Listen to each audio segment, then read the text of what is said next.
और शिंजो हत्याकांड के बावजूद तय समय पर चुनाव।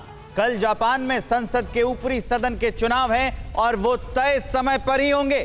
जापान में चुनाव टाले जाने की अटकलें थी कि शिंजो आबे के साथ जो हादसा हुआ है उसके बाद चुनाव टाल दिए जाएंगे, लेकिन ऐसा नहीं हुआ है।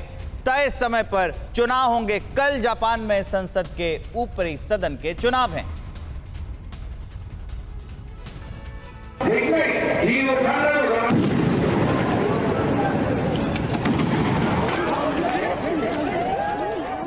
जापान में कल यानी 10 जुलाई को संसद के ऊपरी सदन के चुनाव होने हैं और जिस वक्त शिंजो आबे को गोली मारी गई थी वो इसी चुनाव को लेकर अपनी सत्तारूढ़ लिबरल डेमोक्रेटिक पार्टी के प्रचार के लिए एक चुनावी सभा में भाषण दे रहे थे। अटकलें थी कि शिंजो आबे की हत्या के बाद अब ये चुनाव टाले जा सकते हैं, लेकिन ऐसा नहीं होगा।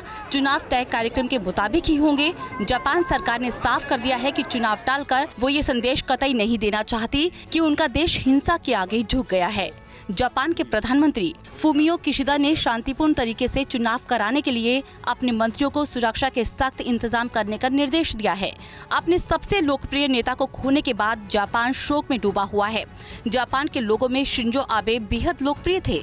कहा जाता है कि शिंजो आबे आसानी से आम लोगों के साथ घुल मिल जाते थे और कई बार अपने सिक्योरिटी गार्ड्स के मना करने के बाद भी लोगों के बीच चले जाते थे। शुक्रवार को जिस वक्त शिंजो आबे को गोली मारी गई, उस वक्त वो जापान के पश्चिमी शहर नारा में एक रेलवे स्टेशन के पास भाषण दे रहे थे। और शिंजो आबे हत्याकांड पर उठ रहे हैं कई सवाल। आरोपी को कैसे मिली चुनाव प्रचार की जानकारी? हत्याकांड से कुछ घंटे पहले ही तय हुआ था कार्यक्रम। ये सारे वो सवाल हैं कि आखिर जानकारी कैसे मिल गई आरोपी को, जबकि जो कार्यक्रम था वो कुछ घंटे पहले ही तय हुआ था।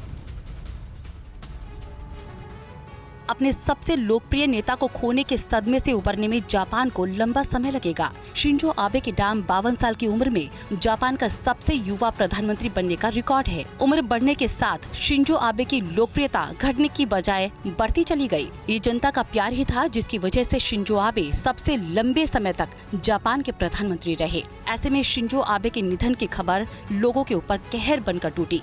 खबर सुनकर लोग अपने आंसू रोक नहीं पाए। कोई आंखें बंद करके हाथ जोड़कर उन्हें याद करता नजर आया तो कोई रोता बिलखता। श्रद्धांजलि सभाओं के जरिए शिंजो आबे को नमन किया गया।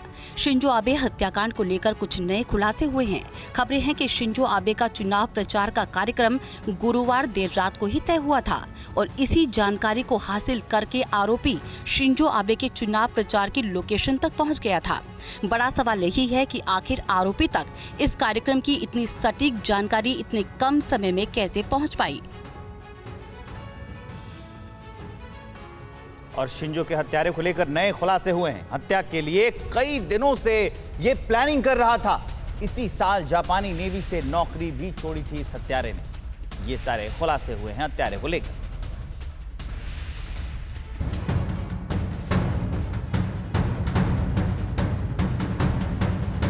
शिंजो आबे की हत्या करने वाला हमलावर ने हत्या की जो वजह बताई है वो जांच एजेंसियों के गले नहीं उतर रही।